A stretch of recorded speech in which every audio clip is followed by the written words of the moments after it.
Assalamualaikum warahmatullahi wabarakatuh. Salam sejahtera buat sobat-sobat dimanapun berada.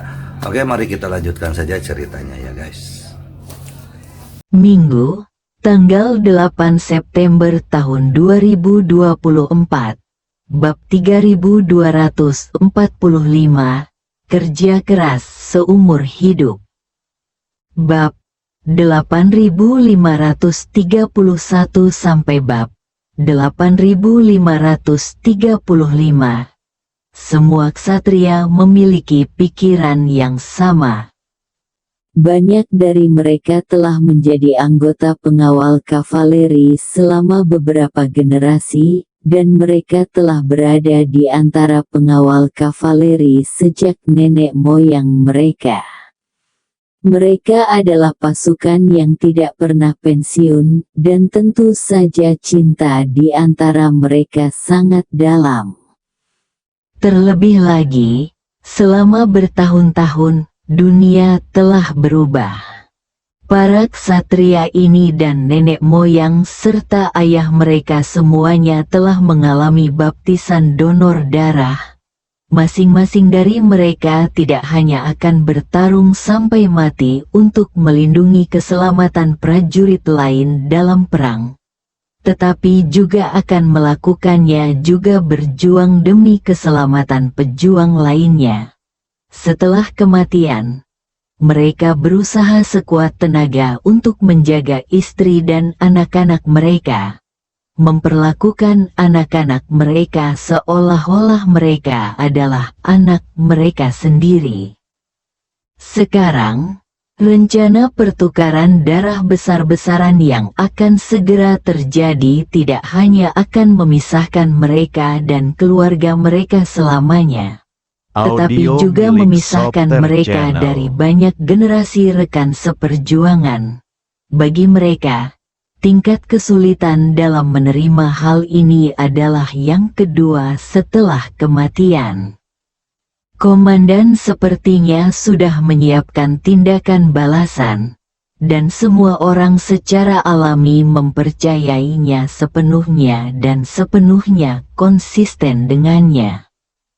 Jadi semua orang mengutarakan pendapatnya dan sepenuhnya mematuhi perintah komandan. Segera, Komandan Yin berkata kepada semua orang, semuanya keluar untuk menurunkan truk terlebih dahulu. Dan jangan biarkan orang yang bernama Song mengetahui petunjuknya. Ada sesuatu yang ingin saya bicarakan dengan saudara ini.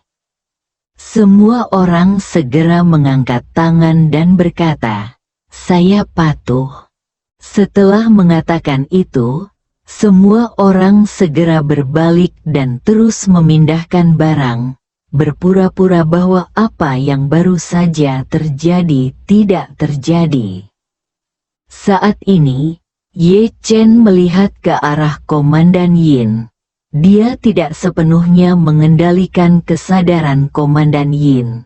Sebaliknya, dia menyegel kesadarannya sendiri di dalam tubuhnya seperti ketika dia mengendalikan Chen Zhonglei melakukan sesuatu atas kemauannya sendiri. Tapi dia menyaksikan semua ini dengan pikiran yang terjaga sepenuhnya. Mengetahui bahwa dia dapat melihat dan mendengar semuanya, Ye Chen berbisik, jangan bersuara. Bawa aku ke tempat yang terpencil dan aman, dan aku akan berbicara denganmu secara detail. Saat ini, Ye Chen tidak hanya harus menghindari Song Qianxi, tetapi juga penjaga ksatria lainnya. Bagaimanapun juga, dia adalah wajah baru.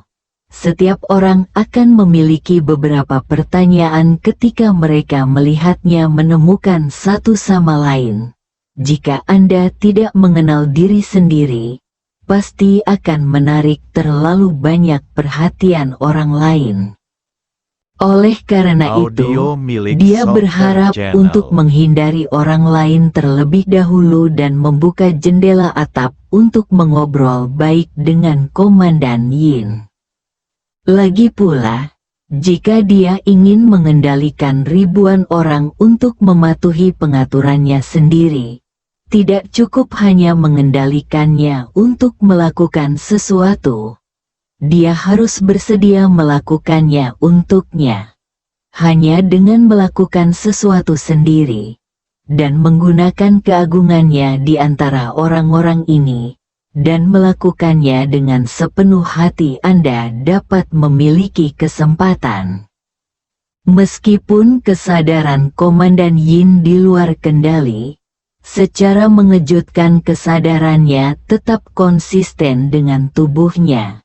Dia segera mengangguk dengan berat, berbalik dan membawa Ye Chen menjauh dari peron.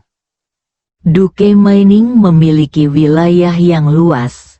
Komandan Yin membawa Ye Chen keluar dari kilang, lalu mengendarai kendaraan off-road penambangan dan mengusir Ye Chen jauh. Beberapa menit kemudian, kendaraan off-road berhenti di samping menara yang sudah selesai dibangun. Kemudian Komandan Yin berkata kepada Ye Chen, "Saat ini tidak ada tenaga kerja dalam jarak 1 kilometer di sini." Ye Chen mengangguk dan berkata, "Sekarang saya akan mengambil kembali segel kesadaran Anda dan mengobrol langsung dengan Anda. Jika Anda memiliki niat untuk melawan, saya akan membunuh Anda tanpa ragu-ragu. Dan kemudian saya akan melakukannya berhenti membunuh kalian semua. Ini adalah rencana penebusan untuk para ksatria, dan keluarga mereka. Mulai detik berikutnya, kalian akan mengucapkan selamat tinggal kepada keluarga kalian selamanya.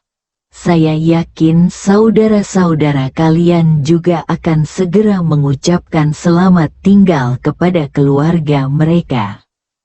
Setelah mengatakan itu, Ye Chen tahu bahwa dia tidak bisa menanggapinya dengan tulus, jadi dia langsung menarik energi spiritual dari tubuhnya. Setelah mendapatkan kembali kendali atas tubuhnya, Komandan Yin menarik napas panjang, lalu segera menangkupkan tinjunya dan mengangkat tangannya ke arah Ye Chen, dan berkata dengan penuh hormat, "Tuan Yang Mulia, Yin Xiaoyang, atas nama 911 Pao Ze bersaudara Audio dan milik seluruh Soter anggota Channel. keluarganya, tolong bantu saya, Pak." Yin Xiaoyang bukanlah orang bodoh. Dia tahu bahwa jika Ye Chen bisa menyelinap di bawah hidung Song Qianxi tanpa ketahuan, kekuatannya pasti lebih unggul dari Song Qianxi. Selain itu, dia memiliki hubungan dekat dengan utusan khusus di atasnya. Dia pernah mendengarnya secara samar-samar berbicara tentang hilangnya semua orang di stasiun tentara yang mati. Jadi sekarang Ye Chen tiba-tiba masuk ke Duke Mining, hatinya langsung melonjak harapan, berpikir bahwa Ye Chen pasti bisa menyelamatkan dirinya dan para penunggang ksatria lainnya. Ye Chen tidak menanggapi permintaannya, tetapi bertanya, "Berapa banyak orang yang Anda miliki di sini, termasuk tentara yang tewas dan para ksatria? Hitung semua anggota keluarga." Yin Xiaoyang segera menjawab, "Tuan Hui, Duke Mining, termasuk saya, memiliki total 912 pengawal kavaleri dan 3047 anggota keluarga. Dengan total 3959 orang. Di dalam tambang ada 1548 tentara tewas dalam tahanan dan 5836 anggota keluarga. Berjumlah 7.384 orang. Jika dijumlahkan keduanya, seharusnya ada lebih dari 11.000 orang. Bagaimana jika Ye Chen tidak bisa menahan nafas setelah mendengar ini? Ada lebih dari 11.000 orang, beberapa ribu lebih banyak dari jumlah maksimum orang yang saya prediksi. Awalnya, dia mengira paling banyak hanya akan ada 6 atau 7.000 orang, tidak lebih dari 7 atau 8.000 orang. Tetapi sekarang ada lebih dari 11.300 orang diam-diam. Segera, dia bertanya pada Yin Xiaoyang, apa latar belakang Song Qian? Yin Xiaoyang berkata dengan hormat, Tuan Hui, Song Qianxi adalah Qianxi dari Istana Gubernur Yujun. Dia adalah orang kedua setelah jenderal. Dia memiliki status yang sangat tinggi. Dan dikatakan bahwa Song Qianxi ini memiliki latar belakang keluarga yang tidak biasa. Dia adalah keluarga jaminan dari keluarga Wu. Keluarga Wu adalah keluarga asli Wu Feiyan. Selama setiap keluarga masih ada, harus terus kawin campur dan mempunyai anak. Jadi harus ada keluarga terkait juga. Namun, Ye Chen hanya tahu sedikit tentang keluarga Wu, dan dia tidak tahu apa-apa tentang keluarga jaminan keluarga Wu. Jadi dia bertanya pada Yin Xiaoyang, tahukah kamu, siapa nama lengkap Song Qianxi ini? Dari mana asalnya? Saya tidak tahu. Yin Xiaoyang menjawab dengan jujur. Pejabat tertinggi yang pernah datang ke Duke Mining sebelumnya adalah utusan khusus. Song Qianxi ini dibawa ke sini oleh utusan khusus beberapa hari yang lalu. Dia berkata itu dibawa olehnya untuk mengawasi Duke Mining untuk menyelesaikan peningkatan dan transformasinya. Selain itu, dia juga perlu menyelesaikan perombakan besar-besaran pada Duke Mining. Ye Chen bertanya, perubahan besar seharusnya memisahkanmu dari keluarga dan saudara laki-lakimu, bukan?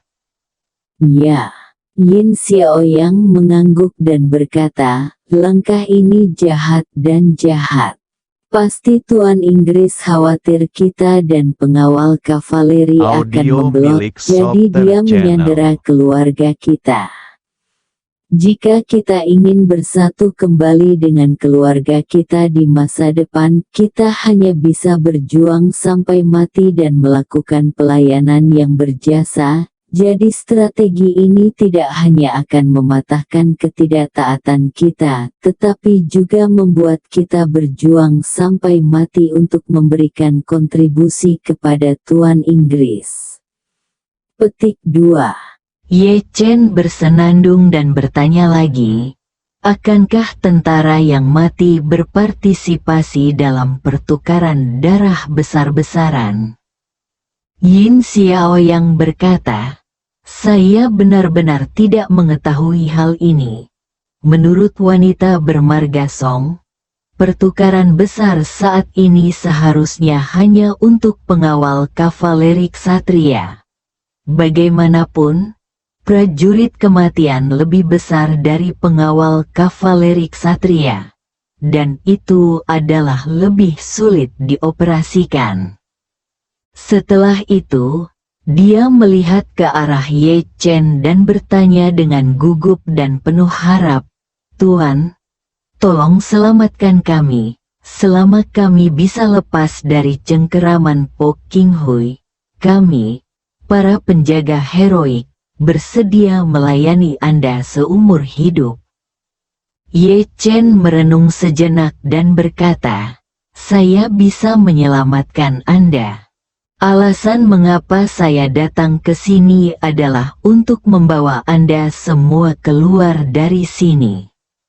Saya tidak ingin Anda bekerja keras untuk saya.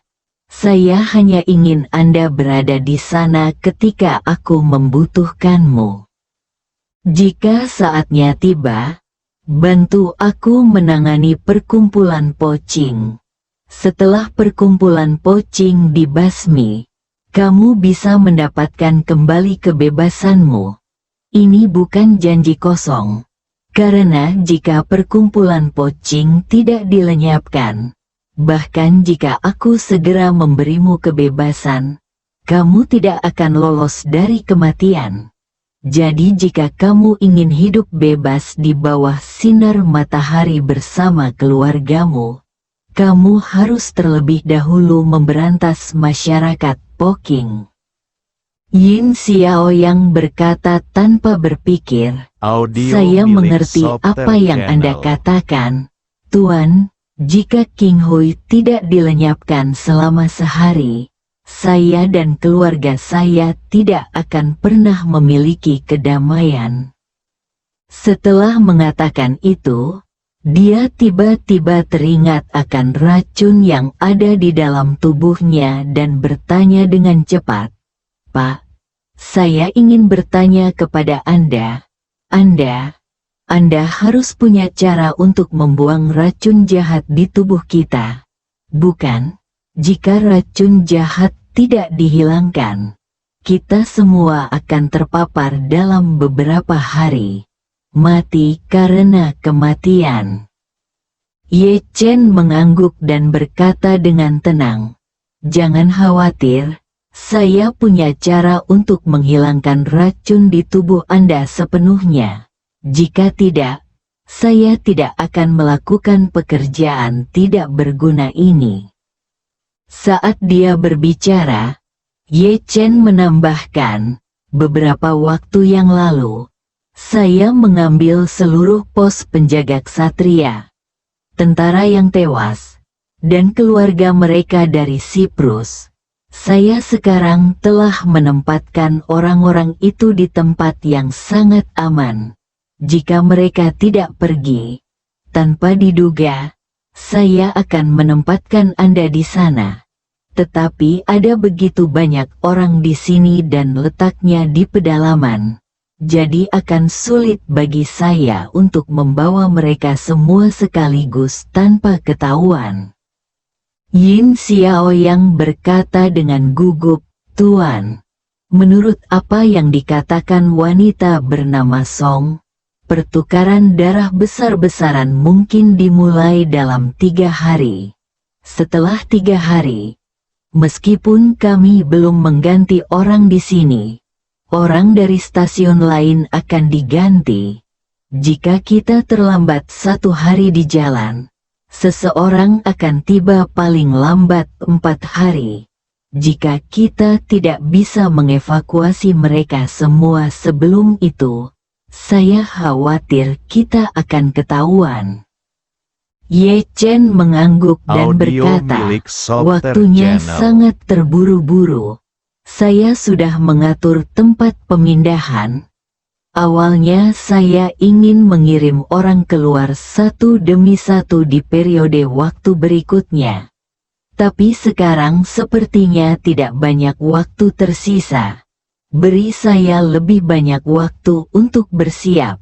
Besok, atau bahkan paling cepat malam ini, saya akan mengirimkan kelompok pertama. Berbicara tentang ini, Ye Chen berkata lagi, selanjutnya, saya ingin Anda bekerja sama dengan saya dengan segenap kekuatan Anda. Tidak hanya setiap orang harus dibagi menjadi beberapa kelompok dan dievakuasi satu demi satu, tetapi setiap orang harus mematuhi perintah 100%. Dan Anda adalah membuat rencana saat mengevakuasi batch. Anda harus memastikan bahwa seseorang bekerja di kilang hingga hari terakhir. Karena fosfat yang Anda kirim ke pelabuhan Casablanca setiap hari tidak dapat berhenti. Begitu berhenti, perdagangan Moor di Casablanca akan menyadarinya dan bergegas dari sana. Hanya membutuhkan waktu lebih dari 2 jam untuk berkendara. Yin Xiaoyang dengan sungguh-sungguh berjanji, "Jangan khawatir, Tuan, saya pasti akan mengoordinasikan personelnya. Karena Anda ingin membawa kami semua pergi bersama tentara yang tewas. Anda dapat membiarkan tentara yang tewas dan keluarganya pergi dulu. Kami akan tinggal dan bekerja lembur. Terburu-buru bekerja. Pertama-tama tambang biji fosfat secukupnya. Lalu biarkan kilang bekerja lembur untuk menghasilkan produk jadi yang cukup. Dan akhirnya tinggalkan tim transportasi di sini untuk bertahan pada shift terakhir dan mengirimkan truk fosfat terakhir dengan lancar." Ye Chen melihat bahwa dia bersedia membiarkan tentara yang tewas dievakuasi terlebih dahulu, dan pada saat yang sama dia dapat mengatur urutan masalahnya dengan sangat jelas. Dia agak positif tentang karakter dan kemampuannya.